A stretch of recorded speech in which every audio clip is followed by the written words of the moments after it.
नमस्कार दोस्तों, मेरे चैनल रोजगार खोजों में आपका स्वागत है। आज हम 2025 में आने वाली सरकारी नौकरियों पर एक विस्तृत चर्चा करेंगे। वीडियो पूरा देखिएगा ताकि आप कुछ भी इंपॉर्टेंट चीज मिस ना कर सकें। वीडियो अगर अच्छा लगे तो लाइक, सब्सक्राइब, कमेंट अवश्य कीजिएगा और अपने दोस्तों को भी शेयर कीजिएगा और इसी तरह अपने चैनल को प्यार देते रहिएगा। इसी प्रकार हम उम्मीद करते हैं कि और भी इसी प्रकार की वीडियो आपके सामने ला सकें। तो चलिए शुरू करते हैं। वर्ष 2025 भारतीय नौकरी के बाजार में सरकारी क्षेत्र के प्रभुत्व का एक महत्वपूर्ण वर्ष है, जिसमें केंद्र और राज्य सरकारों द्वारा विभिन्न विभागों में हजारों पदों पर भर्तियां निकाली गई हैं। यह विश्लेषण इन अवसरों का एक विस्तृत खाका प्रस्तुत करता है, जिसमें प्रमुख भर्ती अभियानों, पात्रता मानदंडों, वेतन संरचनाओं और सरकारी नौकरियों से जुड़े कैरियर और पथों का पूर्ण विश्लेषण करने का प्रयास किया गया है। मुख्य भर्तियों में कर्मचारी चयन आयोग एसएससी, रेलवे भर्ती बोर्ड आरआरबी, पुलिस विभागों और बैंकिंग क्षेत्रों में बड़े पैमानों पर भर्ती की घोषणा शामिल है। एसएससी सीजीएल के माध्यम से 14,582 पद और आरआरबी एनटीपीसी के माध्यम से 8,800 पद भरे जाने वाले हैं। इसके अतिरिक्त पुलिस विभाग में बिहार पुलिस बीटीएससी द्वारा भी हजारों रिक्तियों की घोषणा की गई है, जो 10वीं पास से लेकर स्नातकोत्तर इंजीनियरिंग स्नातकों तक के उम्मीदवार के लिए भी एक अवसर प्रदान करती है। यह विश्लेषण राज्य और केंद्र सरकार के नौकरियों के बीच एक तुलनात्मक अध्ययन भी प्रस्तुत करता है, जिसमें कार्य जीवन संतुलन, स्थान स्थिरता, वेतनमान और कैरियर ग्रोथ जैसे कारकों पर भी प्रकाश डालने की कोशिश की गई है। उम्मीद है कि यह विश्लेषण 2025 में सरकारी नौकरी के इच्छुक उम्मीदवारों के लिए एक समग्र मार्गदर्शिका के रूप में अवश्य कार्य करेगा। पहले हम प्रमुख भर्ती अभियान अक्टूबर-नवंबर 2025 में क्या क्या होने वाले हैं, इस पर एक नज़र डाल लेते हैं। अक्टूबर-नवंबर 2025 के महीने विभिन्न सरकारी विभागों में आवेदन करने की कोशिश से भरे हुए हैं। इनमें कुछ इस प्रकार हैं, जैसे आरआरबी एनटीपीसी स्नातक, उसमें 5800 पद भरे जाने वाले हैं। उसके लिए आवश्यक योग्यता होनी चाहिए स्नातक डिग्री और अंतिम तिथि है एप्लीकेशन जमा करने की 20 नवंबर 2025। आरआरबी एनटीपीसी जो अंडर ग्रेजुएट, इसमें 3050 पद भरे जाने वाले हैं। उसकी योग्यता होनी चाहिए 12वीं पास और अंतिम तिथि है एप्लीकेशन की 27 नवंबर 2025।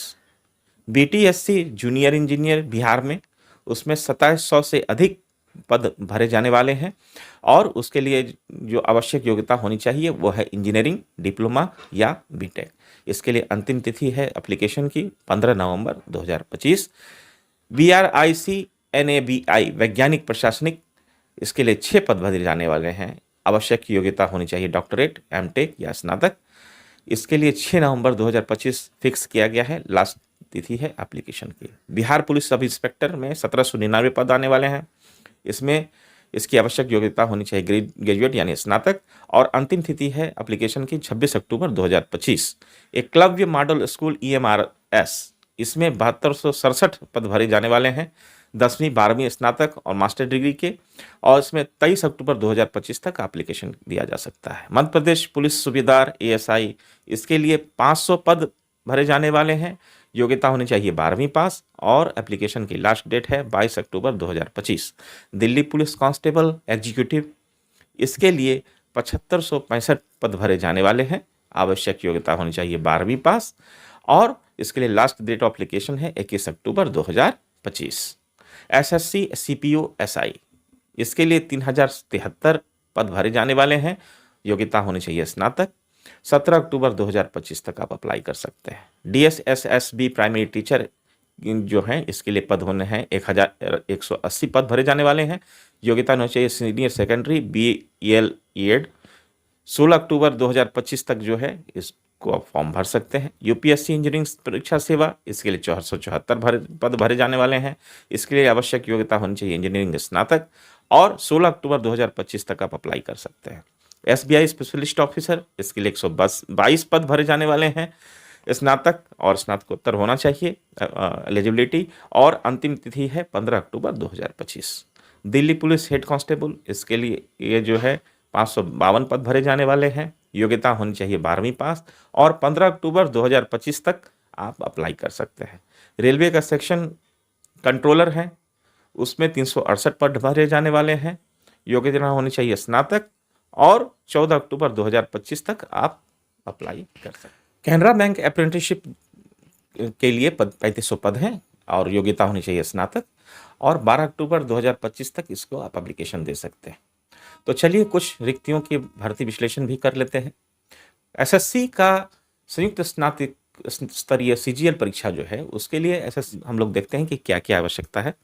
एसएससी सीजीएल को देश की सबसे प्रतिष्ठित सरकारी परीक्षाओं में से एक माना जाता है, जो विभिन्न मंत्रालयों और विभागों में ग्रुप बी और ग्रुप सी पदों पर भर्ती करती है।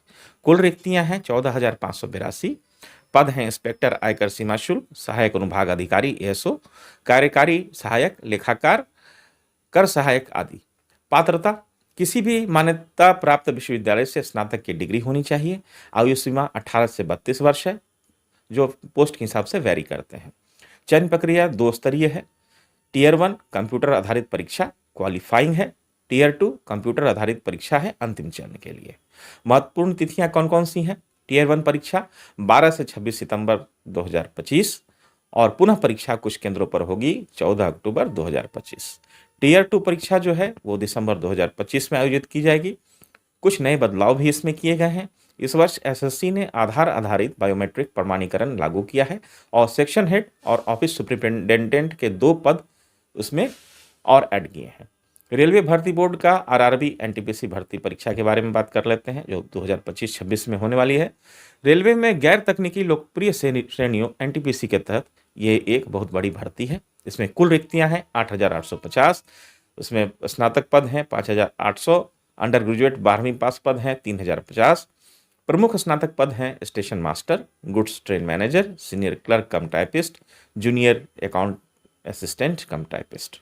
प्रमुख अंडर ग्रेजुएट पद हैं जूनियर क्लर्क कम टाइपिस्ट, ट्रेन्स क्लर्क, कमर्शियल कम टिकट क्लर्क। चयन प्रक्रिया क्या है, इसमें हम बात कर लेते हैं। इसमें कई चरण शामिल हैं। सीबीटी 1, सीबीटी 2, टाइपिंग कौशल परीक्षा जहां भी लागू हो, दस्तावेज सत्यापन और मेडिकल परीक्षा। परीक्षा तिथियां क्या क्या होंगी? स्नातक स्तरीय परीक्षा दिसंबर 2025 में उम्मीद है कि होगी। 12वीं स्तरीय परीक्षा जनवरी 2026 में अपेक्षित है। अब पुलिस विभागों में अवसर की बात भी कर लेते हैं। 2025 में विभिन्न राज्यों के पुलिस बलों और केंद्रीय सशस्त्र पुलिस बलों में भी भर्तियां निकली हैं। सबसे पहले दिल्ली पुलिस में क्या है वो देख लेते हैं। कांस्टेबल के 7565 पद निकले हैं। हेड कांस्टेबल मिनिस्ट्रियल और एडब्ल्यू के 1061 पद हैं। ड्राइवर के 737 पद हैं। बिहार पुलिस में 1799 पदों पर दरोगा के बहाली की घोषणा की गई है। एसएससी सीपीओ, दिल्ली पुलिस और सीएपीएफ में सब इंस्पेक्टर के 3073 पदों पर भर्ती के लिए भी आवेदन आमंत्रित किए गए हैं। मध्य प्रदेश पुलिस सूबेदार और एएसआई के 500 पदों पर भर्ती प्रक्रिया जारी है। इंजीनियरिंग और तकनीकी पद, इंजीनियरिंग पृष्ठभूमि वाले उम्मीदवारों के लिए भी कई अवसर उपलब्ध हैं, जैसे बीटीएससी जूनियर इंजीनियर बिहार तकनीकी सेवा आयोग ने सिविल 2591, मैकेनिकल 70 और इलेक्ट्रिकल 86 स्ट्रीम में 2700 से अधिक जूनियर इंजीनियर पदों की भी घोषणा की है। चयन लिखित परीक्षा और दस्तावेज सत्यापन के आधार पर होगा। यूपीएससी इंजीनियरिंग सेवा परीक्षा, संघ लोक सेवा आयोग ने इंजीनियरिंग स्नातकों के लिए भी 474 पदों पर भर्ती की घोषणा की है। ब्रिक एनएबीआई भर्ती, राष्ट्रीय कृषि खाद्य एवं जैव निर्माण संस्थान ने वैज्ञानिक एफ, वैज्ञानिक ई और वैज्ञानिक सी जैसे वैज्ञानिक पदों के लिए आवेदन आमंत्रित किए गए हैं, जिनके लिए डॉक्टरेट या एमटेक जैसी उच्च योग्यता की भी आवश्यकता है। विस्तृत जानकारी के लिए ऑफिशियल नोटिफिकेशन को विस्तार पूर्वक देखिएगा। अब बात करते हैं कि 8वें वेतन का आयोग का क्या प्रभाव होगा। 1 जनवरी 2026 से 8वें वेतन आयोग की सिफारिशें लागू होने की संभावना है, जिससे फिटमेंट फैक्टर में वृद्धि के कारण सरकारी नौकरी के मूल वेतन में भी वृद्धि अपेक्षित है। तो सरकारी नौकरी अभी एक बहुत अच्छा महत्वपूर्ण ये हमारे पास ये है महत्वपूर्ण हमारे पास ये है।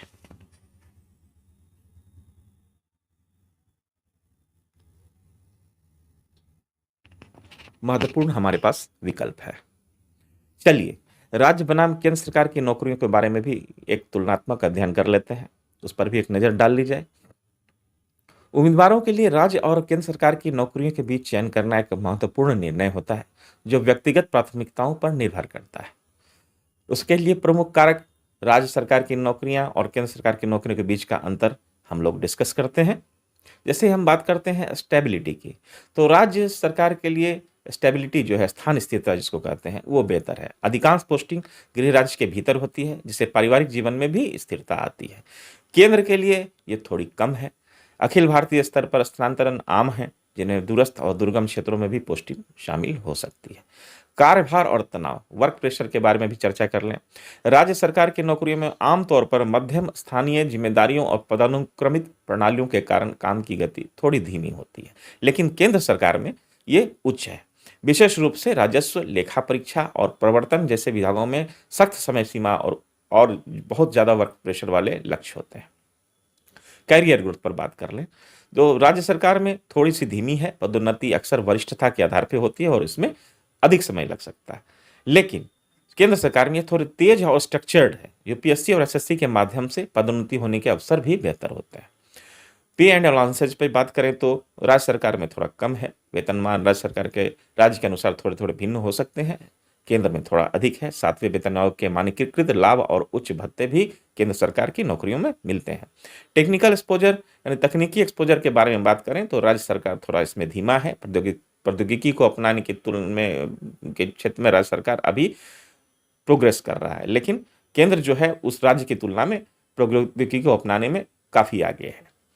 तो जो निष्कर्ष सामने निकल के आता है कि जो उम्मीदवार स्थिरता, स्थानीयता और संतुलित दिनचर्या को प्राथमिकता देते हैं, उनके लिए राज्य सरकार की नौकरियां बेहतर हो सकती है।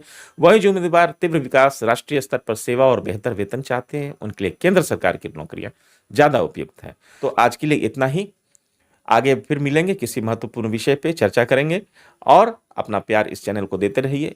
और एक बार मैं फिर से कहूँगा कि अगर अच्छा लगे वीडियो तो लाइक, सब्सक्राइब, कमेंट कीजिए और अपने दोस्तों को भी शेयर कीजिए। तो फिर मिलते हैं अगले वीडियो में। नमस्कार।